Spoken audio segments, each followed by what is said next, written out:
사실 우리가 북한에 대해서 완벽한 억지력을 가지고 있었기 때문에 따질 것 따지고 교류할 걸 교류하면서 정말 우리가 미래에 우리 나쁜 친척이에요. 이거는 정확히 못된 친척.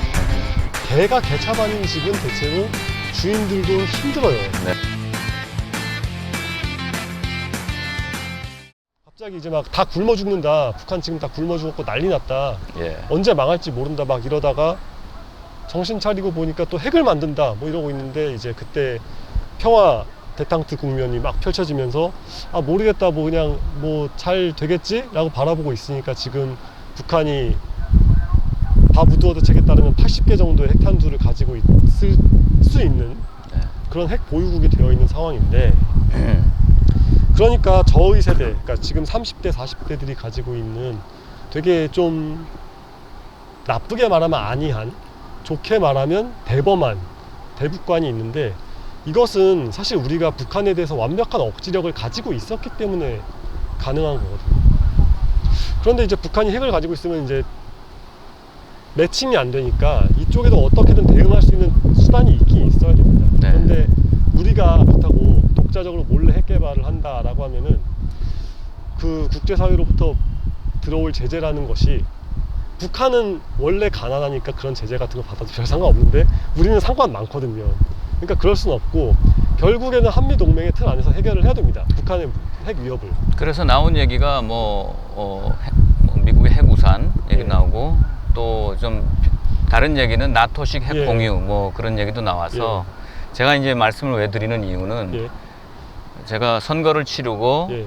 이런 국민들의 어떤 민심을 들여다보다 보니까 느껴지는 게 뭐냐면 우리가 이렇게 모셔서 다시 신뢰를 회복해야 될 그 중도층들의 생각은 예.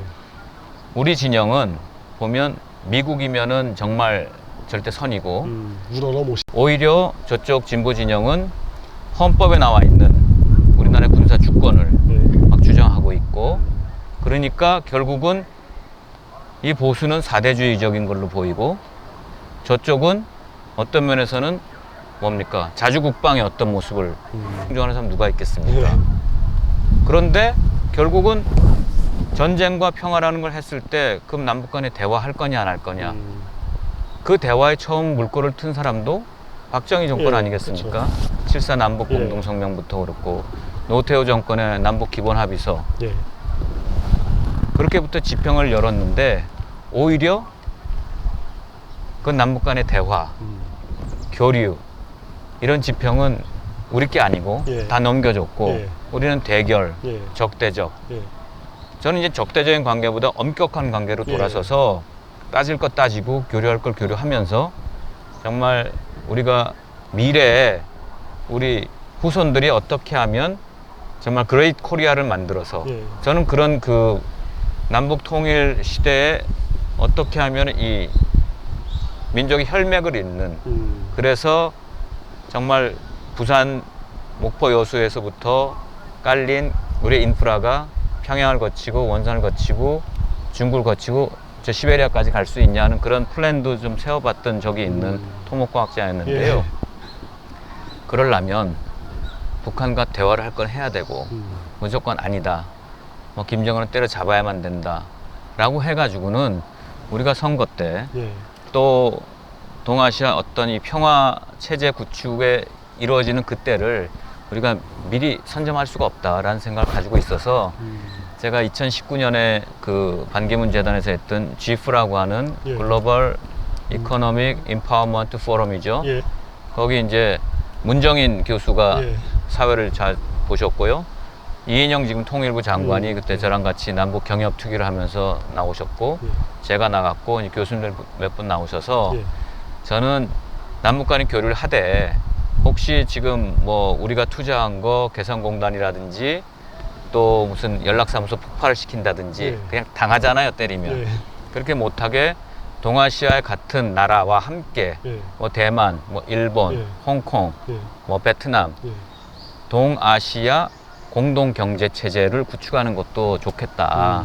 그러면 같이 협력하고 여러 나라가 함께 들어와 있으니 북한 김정은도 함부로 할 수가 없을 것이고 우리가 그걸 평화를 선점해가지고 교류할 수 있지 않냐 예.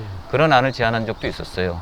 어떻게 뭐 좀 괜찮다 아니면 말이 안 된다. 어떻게 생각하세요? 일단은 뭐 그런 거에 대해 지금 말씀하신 보수 정치의 난관 중에 하나가 거기서 출발한다고 생각을 합니다.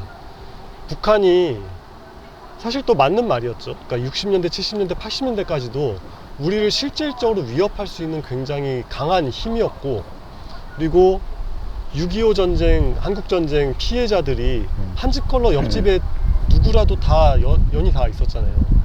그러니까 온 국민이 동일한 트라우마를 겪은 상태에서 북한에 대한 적개심과 공포심이 보수 정치의 어떤 자양분이 되었다는 사실 자체를 부정할 수 없습니다. 네. 그런데 말씀드린 것처럼 90년대, 2000년대를 오면서 그 이미지가 확 무너졌단 말이에요.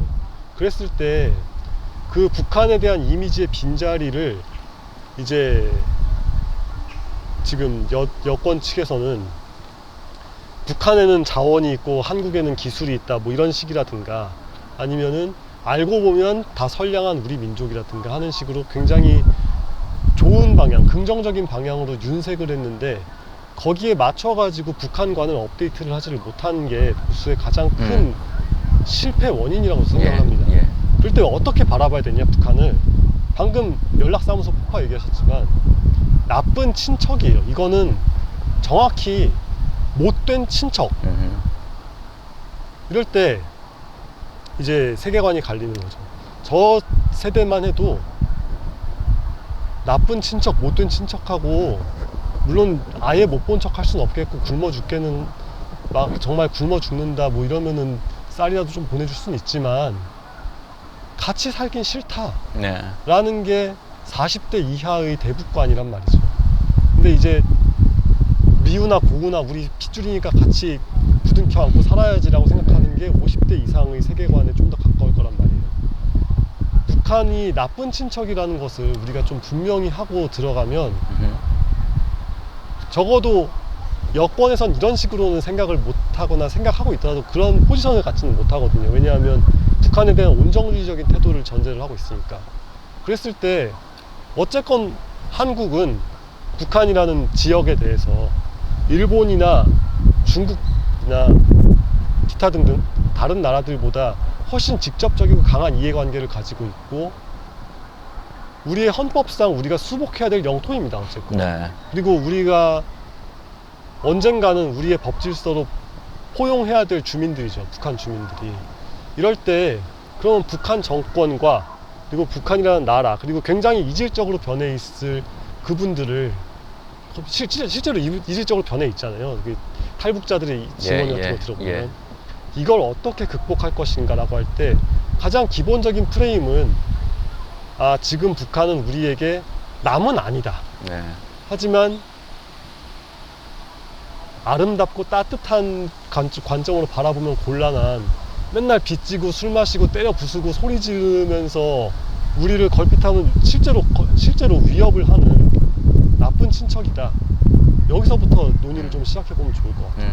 좋은 말씀이시네요. 그동안 우리 보수 쪽은 북한은 주적이냐 아니냐, 그리고 주적이냐 아니냐, 그리고 악마냐. 근데 악마는 아니라고 치자. 그럼 뭐냐. 그랬을 때 악마가 아니니까 천사다라고 얘기를 하고 있잖아요, 지금 여권에서. 천사일 리가 없죠. 일부러 우리 국민을 죽이는 나라가 북한 말고 어디 있습니까? 그런데 그럼에도 불구하고 버리고 갈 수는 없다. 여기서 논의를 시작해야 될 것 같습니다. 북한은 나쁜 친척이다. 저희 작가님 고양이 좋아하신다고요? 그런 첩보를 들었는데 몇 마리 있어요? 원래 2마리였는데 오히려 어린 둘째가 조금 일찍 갔고, 지금은 이제 1마리랑 같이 있습니다. 아, 그래요? 종은 어떤 종? 그냥 코리안 쇼테어라고 부르는. 코리안 쇼테어. 잡종이죠. 굉장히 그 코리안 쇼테어라는 고양이는 뭡니까, 개냥이라 그러나요?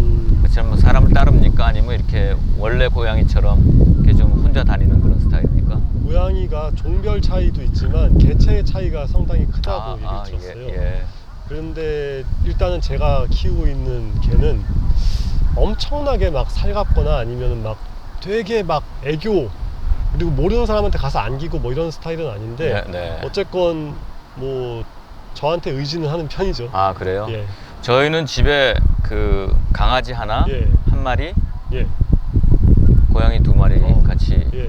있는데 이 세 친구 다 저희 아이들이 예. 유기견 유기묘를 집에 어느 날 갑자기 툭툭 데리고 와서 같이 이제 식구가 됐는데요. 사실 저는 고양이 알러지가 굉장히 심합니다. 예. 예, 그래서 심지어는 작년에는 그게 기관지염이 왔다가 폐렴까지 돼서 일주일 동안 입원을 했었는데 예.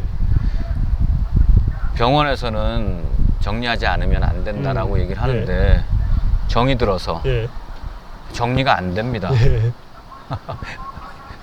어떻게 하면 좋겠습니까? 일단은 그 고양이를 데리고 오신 분이, 그러니까 따님? 예, 예. 아직 독립하실 나이는 아니죠? 아, 중학생이에요. 예, 그러니까요. 예. 그러면은 사실 분가를 해서 그냥 이제 떨어져 사는 게 제일 좋은 방법인데 안타깝네요. 이게 데려오기 전에 일단은 좀 이렇게 먼저 집에서 키울 수 있는 여건인지 아닌지를 알아봤으면 좋을 텐데. 근데 하여튼 데리고 왔으니까 예. 일단은 좀 더 제가 버텨보겠습니다. 심지어는 이제 그 알러지 알레르기 약을 좀 먹으면서 예. 좀 지내고 있거든요. 동물에 대한 논의에서 가장 중요한 것은 저는 이렇게 생각을 해요. 그러니까 우리가 자연과 동물에 대해서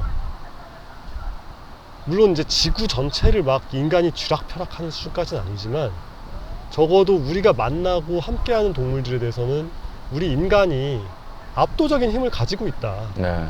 그냥 그걸 사실로 받아들여야 그래야 어떻게 조금 더 동물들을 잘 보호하면서 동시에 사람도 행복할 수 있을까를 고민할 수 있지. 그게 아니라 동물을 이상화하거나 아니면은 뭐 이렇게 사람보다 동물이 중요하다 이런 관점으로 막 접근하기 시작하면 사람도 힘들고 동물도 힘들어진다고 생각을 합니다. 그래서 가정 내 문제는 제가 이제 자세하게 아는 것도 아니고 이제 뭐 그러니까 뭐라 말씀을 못 드리겠지만 어쨌건 긍정적인 방향으로 해결되면 좋겠어요. 특히 이제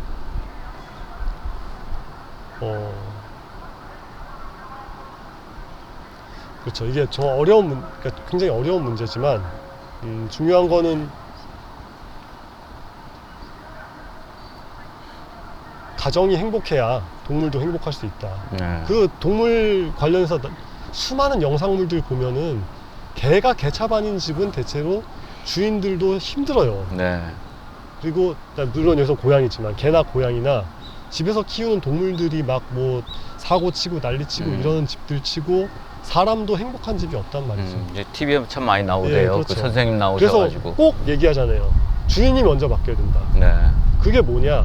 결국에 우리가 동물과 인간의 관계라는 것은 인간이 먼저 잘해야 되고 인간이 더 많은 책임을 져야 되는 관계다. 이렇게 그냥 정리를 할 수 있습니다. 예, 하여튼 잘 새기겠습니다.